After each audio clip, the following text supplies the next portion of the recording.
Hey, Browns fans, before we get started, just want to thank the sponsors of today's show. Head to omahasteaks.com/dogs, DAWGS right now and use promo code DAWGS when you check out. Take advantage of the 50% off site-wide sale, plus you'll get 8 free burgers with your order. And again, use that code DAWGS when you check out to get $30 off your order. And Danger Coffee. Get 10% off at dangercoffee.com/dogs. Use promo code DAWGS.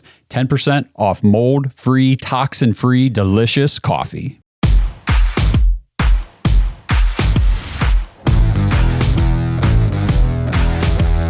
Welcome to the Dawgs Podcast with your hosts, Blake Reneker, Justin Charles, and Josh All. What's up, Browns fans? Welcome into another episode of the Dawgs Podcast presented by Omaha Steaks.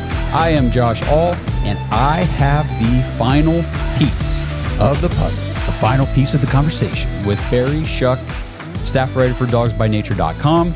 We are talking about the defensive line on this episode. We are going to break down defensive tackles, the interior defensive line, and we will talk about defensive ends and these edge rushers that could be available for the Cleveland Browns later in the draft. Some names that could have an impact, maybe not necessarily in year one. I always go back to Isaiah McGuire. Last year, the Browns took him in the 4th round, I believe, and minimal impact in his rookie season, but that's going to happen when you've got Myles Garrett, Zadarius Smith, Obo Okoronkwo, Alex Wright. These guys were holding down that, pass rusher, edge rusher position, and Isaiah McGuire just got brought along nice and slow. Didn't get a whole lot of playing time, but a guy that I still have a lot of high hopes for, and I think that he's got some serious talent, and I'm glad the Browns drafted him. So we're going to be talking about these types of prospects on this episode. The Browns only have, two, I think, defensive tackles under contract. They've got Dalvin Tomlinson and Siaki Ika, last year's 3rd-round pick. So defensive tackle is an area of need, and you can never have enough pass rushers on an NFL roster, effective pass rushers. So we're going to talk about a few of those names who could fill that role. Again, if you're watching this on YouTube, please subscribe to the channel, tap the notification bell, like the video. You guys don't want to miss when we're dropping new stuff like this. This is the 4th part of this conversation that I had with Barry. The first part, we went over wide receivers and tight ends. Then we moved into running backs and offensive linemen. And then we continued on to the defensive side of the ball, talked about cornerbacks and linebackers. And now we're wrapping things up with the defensive front. It is so much information, and I'm glad I broke it down into 4 parts for you guys, because it's really nice to be able to just focus on each of these position groups separately, because the Browns, these are areas of need for the Browns, and obviously the NFL draft is the cheapest place to fill those roles. And with Andrew Berry's hit rate on, competent players, role players, potentially starting players later in the draft, I mean, every year is exciting when the draft rolls around, even if we don't have a 1st-round pick, because Andrew Berry can find Martin Emerson, he can find DeJuan Jones, he can find Donovan Peoples-Jones. He can do things later in the draft that we just have not had a GM really be able to do in Cleveland, and it is a wonderful thing. So thank you guys for checking this out. Drop in the comments any of your thoughts, your feedback on my conversations with Barry Shuck, any prospects that you guys are looking at, thinking about, that maybe you want us to do a prospect profile on. We'll look into it. Just let us know what you guys are thinking. We love hearing from you. And again, if you want to join the Dog Pack community, please head over to jointhedogs.com and become an official Dog Pack member on our Patreon page. Get access to the private Discord.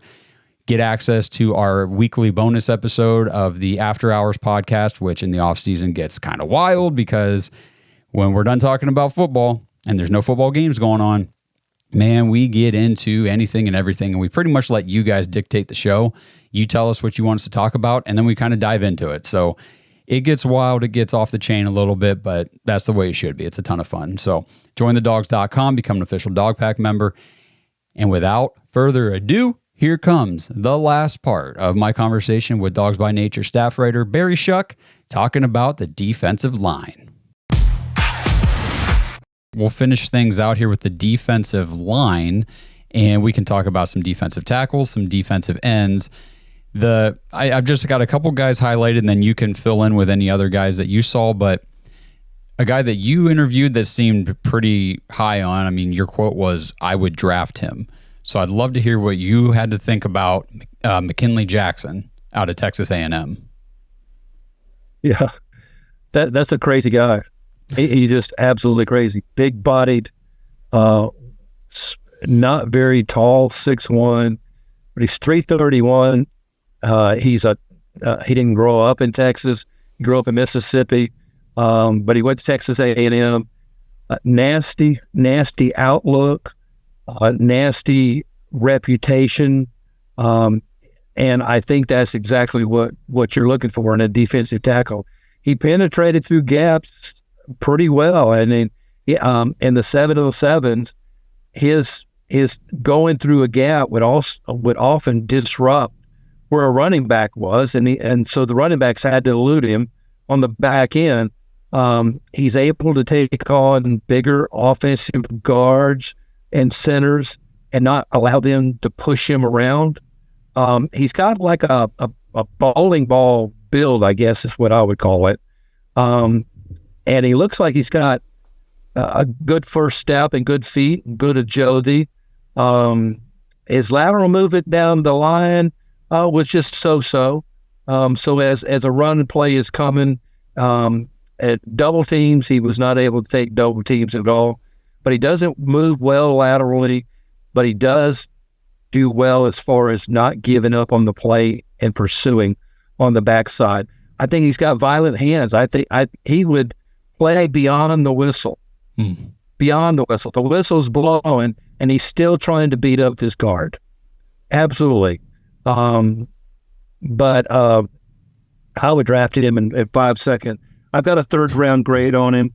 I'm not saying that he could go in the second round, but if it is, he's not going to gain but about 10, 12 slots wherever he's drafted.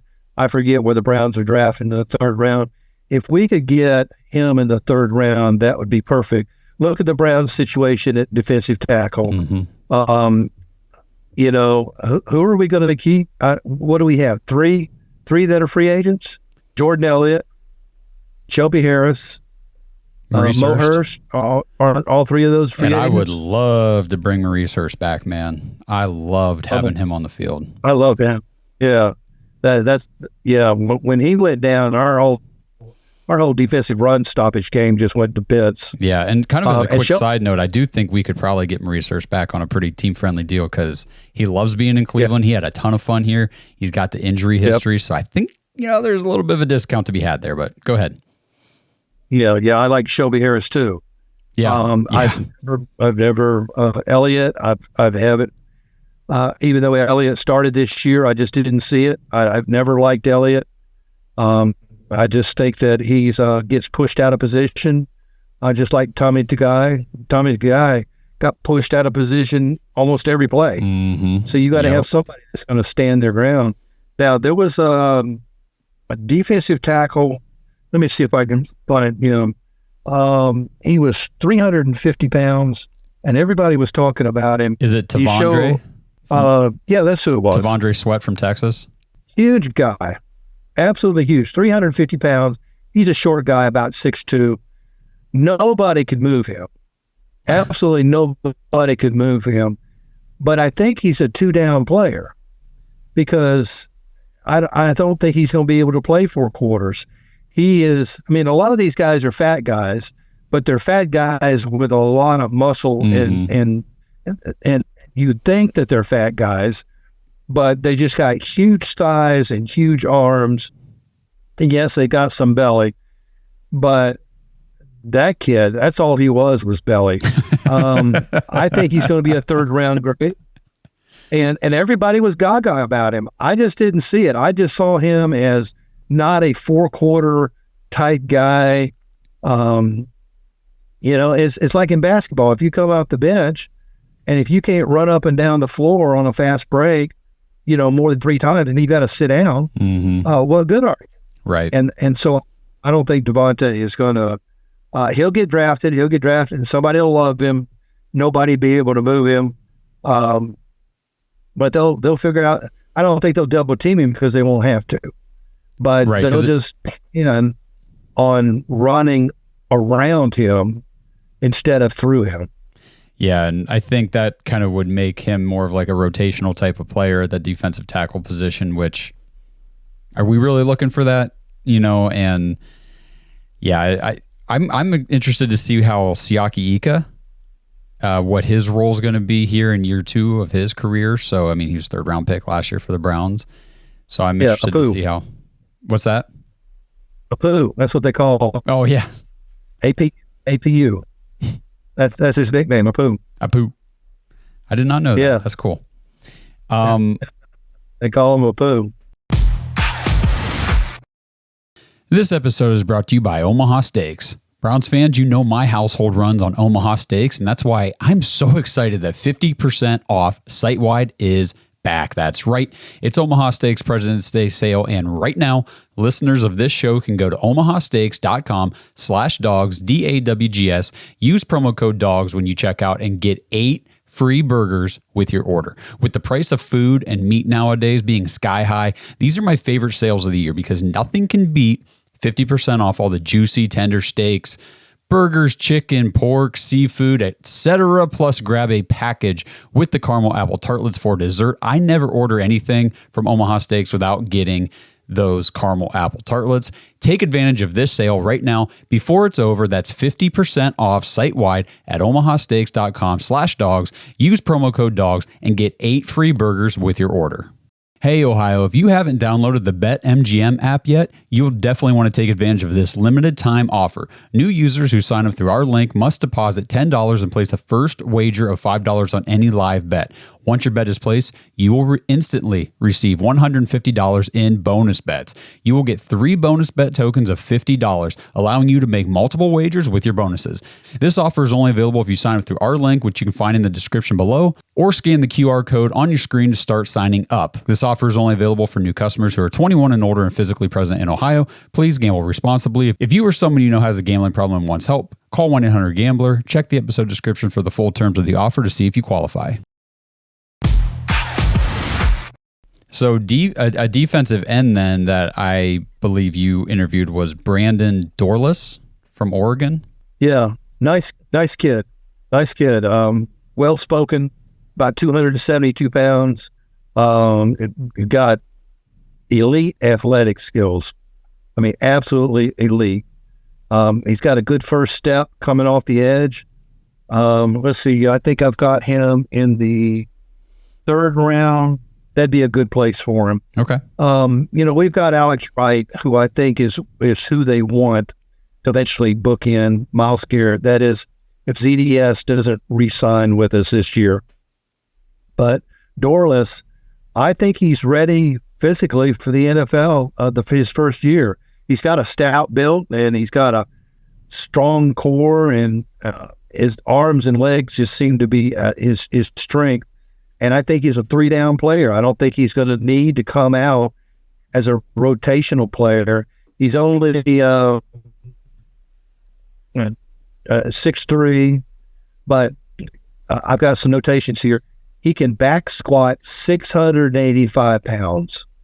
He can deadlift 685 pounds. And he did a 345-pound power clean jerk. Oh, my gosh. Now, that's strength. Yeah, it is. Holy crap. Absolutely strength. He just got a high motor. He just can to can. He shows he's got a good enough hand use. He's got an exceptional spin move. But I think he's going to be a winner as an edge rusher if he can be shown some technician moves, and if he can get a more of a variety of moves and display that, his hand use a little bit better.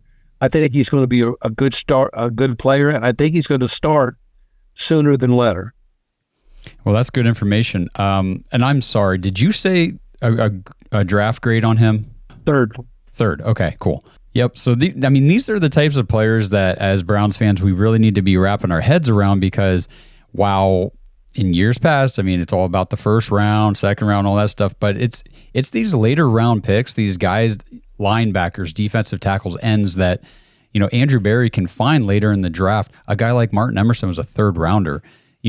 This is what makes it a good team. Hitting on later picks. I mean, okay, if you hit on a first round pick, that's awesome. That's what you need to do. But when you can hit on these later round picks and I'm not talking about getting studs and Pro Bowlers, but competent starting players, that just makes it easier to pay a guy like Myles Garrett, big money to be your premier edge rusher whenever you can find a competent, like you said, running mate on the other side of the line later in the draft. So, well, Wyatt Taylor was a 5th round pick. Right. And look, he's a pro. Mm-hmm. So, Nick Chubb, 2nd round. How many players were taken ahead of him? Yep. I mean, would he be 2nd rounder now? No. So you never know. As far as defensive line, I also got to interview defensive tackle Brandon Fiske from Florida State. He's 6'3", 295. Very productive. Very productive. He had 3 sacks this year, and 43 tackles. But he is a complete run stopper. That is his MO. He's got violent hands, and he is coming off the snap in 7-7. He's first one off. He's very aggressive. He's got excellent feet, and from working off blockers, and he kind of knew and when to counter as the play and the 7-7s went on. High motor guy, good quickness. He's just a wide frame guy. His arms are okay. He does kind of struggle a little bit, I noticed, with leverage a little bit. That's going to have to be taught at the second level.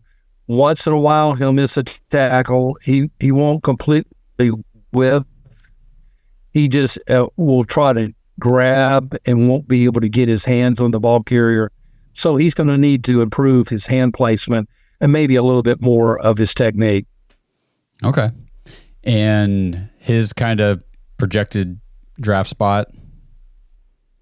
3rd round. 3rd round. Okay. So it sounds like, those middle rounds, the 3rd, 4th, and 5th, it's going to be very interesting to see what the Browns are able to pull off in those positions. And there's going to be movement, probably some trade. Whether it's the Browns or there's going to be all kinds of trading going on. So we'll see how teams want to position themselves. But any other ends or tackles for the defensive side of the ball? No, that'll do it. Okay. Is there anybody else just in the draft class in general before we end this that you would love to see become a Cleveland Brown? Realistically. No, I can't think of anybody. And, we were talking about receivers earlier. I don't know if they really want to bring in a wide receiver too that is of the same caliber as Amari Cooper. If you bring in somebody that's like Jamar Chase and Amari Cooper, you got to pay both guys. Right. I don't know if they want to do that. I think that they're satisfied with bringing in a lesser guy at wide receiver too.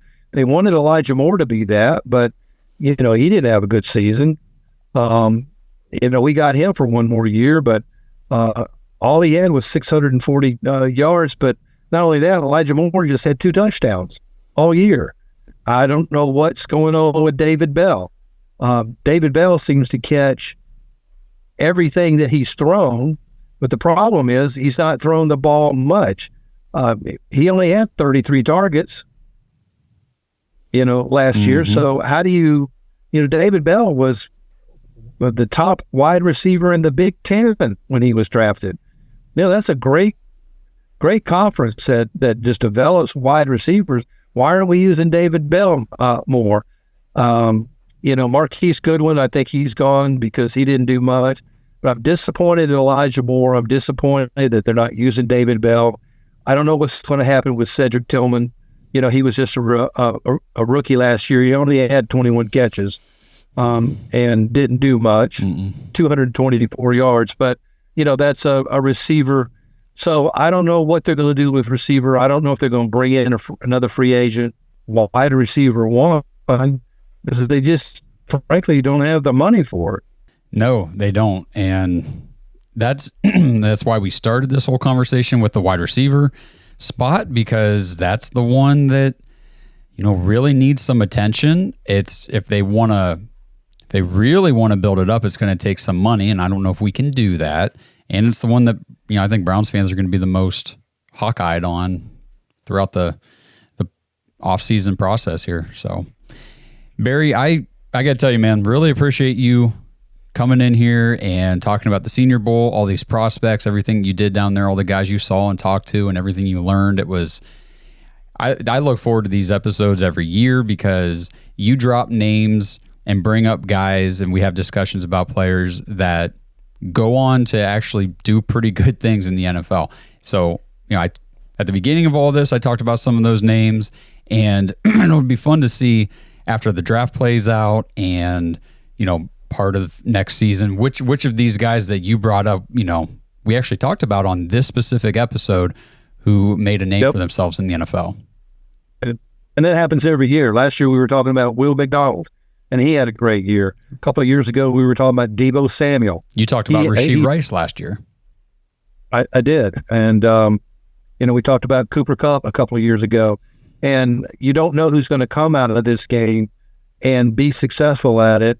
When Kenny Pickett was in the Senior Bowl, I had on my notes that he couldn't hit anything. He was very, he didn't have good accuracy on it. And now look, he was a first round pick of the Steelers, but is he starting? Are they talking about him being long term? I think they're disappointed with him. You think they are? Yeah, you get a lot of players that have been in this game that end up being a crucial part of NFL teams that once you watch games, you'll say, oh, yeah, he was in the Senior Bowl, or, oh, yeah, I talked to him, or, I saw him in practice. Like last year, DeJuan Jones, I had no clue. He was only there for one day. He was a mountain of a man. I wrote about him. Then he was gone. And just I think people thought he was going to be a lot slower than he was. But once he lost 20 pounds, he gained his speed. And if you got a man that big, you're not going to get around him. Mm-mm. You're just not. Nope. If he can get to your fast spot, and if he can get there first, you're just out of the picture. You're not going to rush.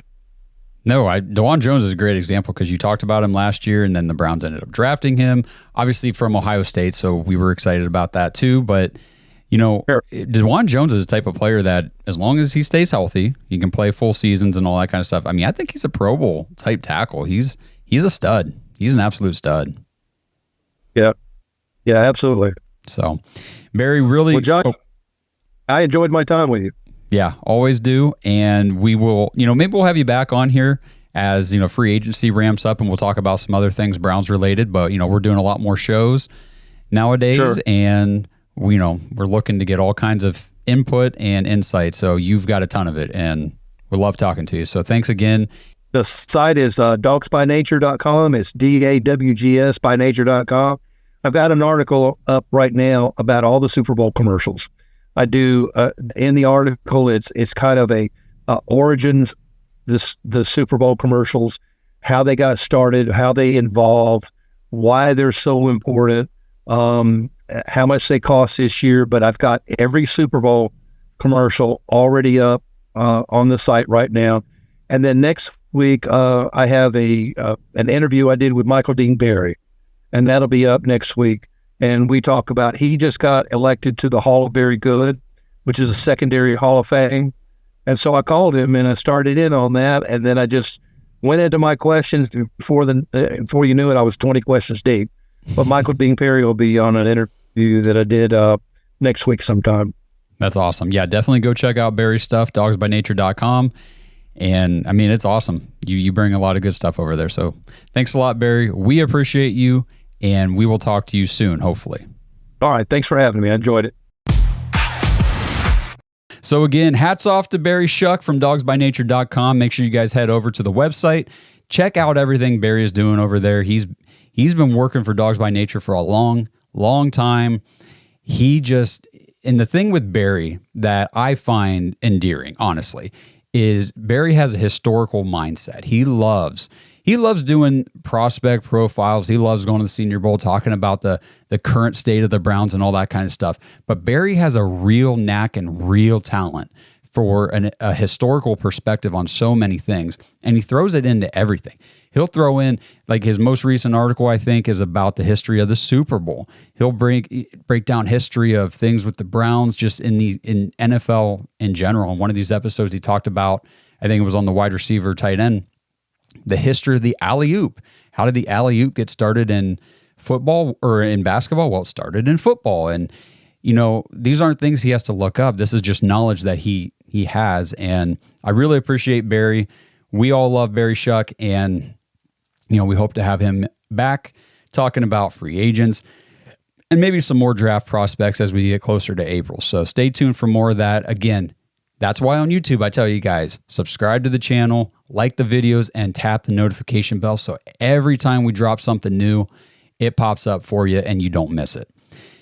Love you guys. You guys are the best audience in the world. And I mean, I can't explain how much gratitude I have that you guys follow the show, that you support us.